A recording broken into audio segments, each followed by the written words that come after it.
करते हैं आज का सेशन। आज के सेशन में हम बात करेंगे कुछ स्टैटिक जीके और कुछ चर्चित जीके के बारे में। जी हाँ, जीएस का ऐसा पोर्शन जीएस जीके का जो चर्चित भी है और स्टैटिक भी है। और देखिए, स्टैटिक और चर्चित को मिला के जब हम तैयारी करते हैं तो हमारी परीक्षा में अच्छे मार्क्स आते हैं और हम उसको क्रैक करना सुनिश्चित करते हैं। तो सबसे पहले शाहजहाँपुर की बात। शाहजहाँपुर सबने सुना होगा। शाहजहाँ का नाम स्टैटिक जीके से भी आप याद रखिए।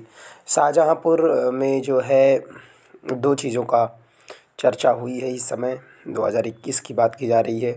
पहली चर्चा हुई है यहाँ पर गंगा एक्सप्रेसवे का उद्घाटन मोदी जी ने किया है। ओके, जो अगर बन जाता है तो 524 किलोमीटर के लगभग में 25 में होगा, जो बहुत बड़ा माना जाएगा। गंगा एक्सप्रेसवे का उद्घाटन शाहजहाँपुर से हुआ और शाहजहाँपुर में एक बहुत बड़े नामी और बहुत बढ़िया हस्ती जिसको इंडियन पैट्रियोटिक कहते हैं, भारत के बिस्मिल साहब का जन्म हुआ था। राम प्रसाद बिस्मिल, जी हाँ, राम प्रसाद बिस्मिल का जन्म हुआ था। इसलिए इनके जन्म से रिलेटेड क्वेश्चन भी आया है 2021 के यूपीपीएससी में, यूपीपीसीएस में। तो राम प्रसाद बिस्मिल का जन्म यहीं हुआ है शाहजहाँपुर में। और साथ ही साथ हमें याद रखना है, राम प्रसाद बिस्मिल जो गाया करते थे, सरफरोशी की तमन्ना अब हमारे दिल में है, देखना है जोर कितना बाजुए कातिल में है। तो सरफरोशी की तमन्ना की बात उनके साथ हमेशा जोड़ी जाती है। राम प्रसाद बिस्मिल से रिलेटेड एक न्यूज़ मैं बता दूं, जो योगी जी का शहर है गोरखपुर, वहाँ पर इसका एक पार्क है बिस्मिल पार्क के नाम से, कभी कभी क्वेश्चन वो भी आता है। तो गोरखपुर से भी रिलेट कर लीजिए राम प्रसाद बिस्मिल जी को। वहाँ पे इनके नाम से एक पार्क है बिस्मिल पार्क। बाकी बता रहे थे सरफरोशी की तमन्ना, इसको लिखा हालांकि बिस्मिल निज़ामाबादी ने है। बिस्मिल निज़ामाबादी, जी हाँ, एक बार और बोल दूँ मैं, बिस्मिल निज़ामाबादी ने लिखा है, लेकिन इनके साथ ही जोड़ा जाता है। तो ये चीज़ स्टैटिक और जीके के लिए बहुत ज़रूरी था। नेक्स्ट आ जाइए, शाहजहाँपुर से आगे बढ़ते हैं हम। भाई शाहजहाँपुर अगर हमारी गाड़ी है तो उससे आगे तो बढ़ना ही पड़ेगा, क्योंकि वहाँ से गंगा एक्सप्रेसवे निकल कर प्रयागराज को निकल जाएगी ना। वहाँ से नहीं निकली है, कहाँ से निकली है ये आप इस कमेंट सेक्शन में बताइए आप। ओके, नेक्स्ट बात करते हैं मांडा और मांडी की। जी हाँ, मांडा मांडी आप भी सोच रहे होंगे कैसी कैसी बातें हो रही हैं। हाँ, बातें अच्छी हैं। ये 2021 के क्वेश्चन है यूपी पीसीएस में, सो इसलिए मैं बात कर रहा हूँ। मांडी मांडी भी उत्तर प्रदेश में ही है, यूपी में ही एक स्थल का नाम है जो कि हड़प्पाकालीन स्थल है। अभी हड़प्पा के बारे में हम बात करेंगे आगे। यूपी के मुजफ्फ़रनगर में, जी हाँ, मुजफ्फ़रनगर में ये स्थल, एक गांव है मांडी, वहाँ पर हड़प्पाकालीन कुछ अवशेष पाए गए हैं। कुछ अवशेष पाए गए हैं इसलिए चर्चा में था। साथ ही मांडा को मांडी के साथ जोड़कर याद रखने से ये फ़ायदा होगा, बेतवा नदी के किनारे, सॉरी चंबल नदी के किनारे, चंबल नदी के किनारे स्थित JNK में, जम्मू एंड कश्मीर में स्थित एक हड़प्पाकालीन स्थल है मांडा भी। काफ़ी चर्चित रहा है, पूछा जाता है जीके में, करंट जीके वगैरह में। तो ये था मांडा मांडी। मांडी यूपी के मुजफ्फ़रनगर में एक गांव का नाम है, जहां पर 2000 में अवशेष कुछ पाए गए, इसलिए मांडी को क्वेश्चन बनाया गया था। साथ ही साथ अब आगे हम बढ़ेंगे हड़प्पाकालीन सभ्यता के बारे में। देखिए, बात हो रही है 100 साल पहले की, ऐसे याद रखिए कहानी की तरह। 100 साल पहले 1921 दयाराम साहनी जी ने, दयाराम साहनी, साहनी सर की किताबें बड़ी पॉपुलर होती हैं इंग्लिश के लिए। तो चलिए दयाराम साहनी जी को याद रखिए। दयाराम साहनी, हमारे गांव के दयाराम भी हैं, एक साहनी नहीं है हालांकि। तो दयाराम 1921 में दयाराम साहनी ने हड़प्पा नामक स्थल पर, हड़प्पा नामक स्थल पर कुछ अवशेष पाए। उन अवशेषों की खुदाई से जो नॉलेज मिला उसी को आगे चलकर हड़प्पाकालीन सभ्यता के नाम से जाना जाता है। अब चलिए हड़प्पाकालीन सभ्यता के बारे में और सही से जानने की कोशिश करते हैं। हड़प्पा सभ्यता सबसे प्राचीन सभ्यता है भारतीय के लिए। भारत के पर्सपेक्टिव से भी इंडिया में, पाकिस्तान में और अफ़गानिस्तान में, 3 देशों में इसके स्थल पाए जाते हैं। ये हमें याद रखने हैं, भारत, पाकिस्तान, अफ़गानिस्तान में।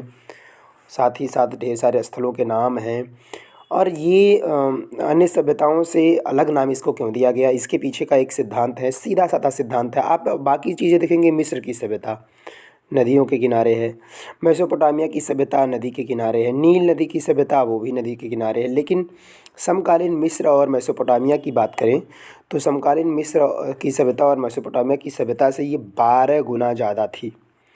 ये स्थल जो मिली वो 12 गुना ज़्यादा थी, ज़्यादा एरिया को कवर करता था। इसलिए को किसी नदी के किनारे इंडस या ऐसे किसी नदी के किनारे नाम न देकर डायरेक्ट हड़प्पा सभ्यता का नाम दिया गया है। तो हड़प्पा सभ्यता 1921, याद रखेंगे 100 साल पहले। 100 साल पहले एक सभ्यता थी, नाम था उसका हड़प्पा हड़प्पा। 100 साल पहले मैं 2021 में ये वीडियो बना रहा हूँ तो इसलिए गा रहा हूँ। 100 साल पहले दयाराम जहानी थे, उन्होंने यहाँ खोजा था एक स्थल 100 साल पहले।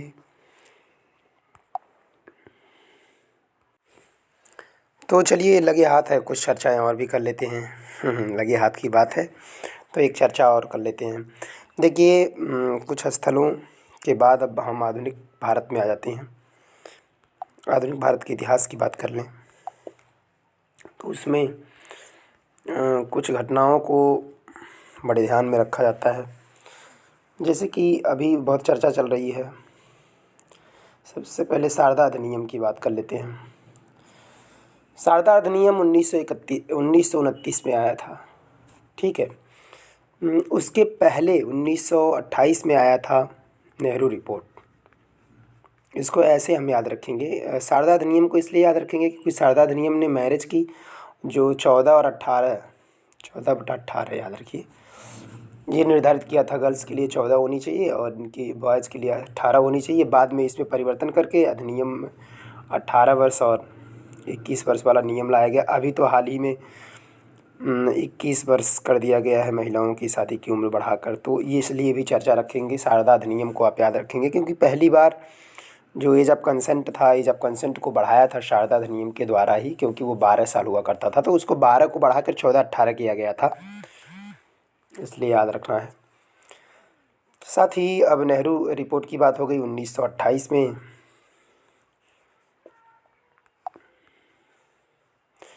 1928 में उसके पहले आया था साइमन कमीशन 1927 में। तो ये चीज़ें क्वेश्चन कई बार पूछा गया। 1927 में साइमन कमीशन वापस जाओ, साइमन कमीशन वापस जाओ, और लाला लाजपत राय जी को चोट लग गई थी। भगत सिंह की मतलब कह सकते भगत सिंह का वास्तविक जन्म हो गया था और भगत सिंह जैसा क्रांतिकारी विचारधारा आगे बढ़ा था। तो 1927 ये याद रखना है। 1927 में साइमन कमीशन आया था और इसके 1929 के बाद 1930 में 12 मार्च के दिन क्या हुआ था, दांडी यात्रा। 12 मार्च 1930 को दांडी यात्रा आई थी। तो कभी कभी क्वेश्चन ऐसे भी आते हैं, आपको मिलाने होते हैं, कालक्रम बताने होते हैं, तो कालक्रम आपको याद रखना है। एक बार फिर से चलिए 12 मार्च से ही शुरू कर लेते हैं। 12 मार्च 1930 दांडी के लिए याद रखेंगे। कुछ चीज़ें डेट सहित याद रखना होता है। उसके बाद 1929 में आ जाइए, शारदा अधिनियम। बहुत बार क्वेश्चन पूछा गया है, शारदा अधिनियम में एज की बात पूछी गई है 14-18, ये याद रखिए। 1928 में बात करें, नेहरू जी ने एक रिपोर्ट दिया था, नेहरू रिपोर्ट, जो कि काफ़ी सुधारवादी था। एंड उसके बाद 1927 में बात कर लें हम तो ये था आपका कौन सा, साइमन कमीशन। साइमन वापस जाओ, साइमन वापस जाओ, लाला लाजपत राय की मुंडी पे चोट लगा जाओ। तो कुछ चीज़ें ऐसे भी याद रखिए कहानी की तरह, और इन कहानियों को याद रखने से आपका नॉलेज बढ़ता रहेगा। और चौथी बात ऐसे याद रखेंगे 4 बातों से। 4 आपकी उंगलियां 4 हैं, तो चौथी बात हम 4 से याद रखेंगे। इसमें किस लिए याद रखना है, देखिए, कैवल्य की प्राप्ति होती है जैन धर्म में।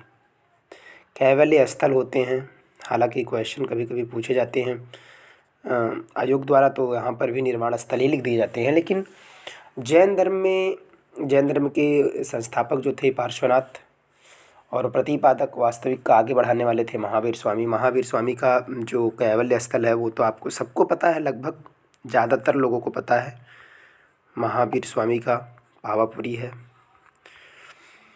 तो इसमें एक चीज़ याद रखना है, इसमें तीर्थंकर थे 24।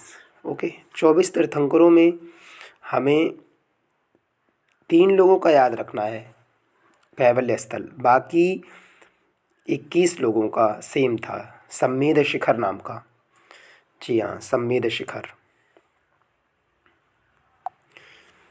ये याद रखना है।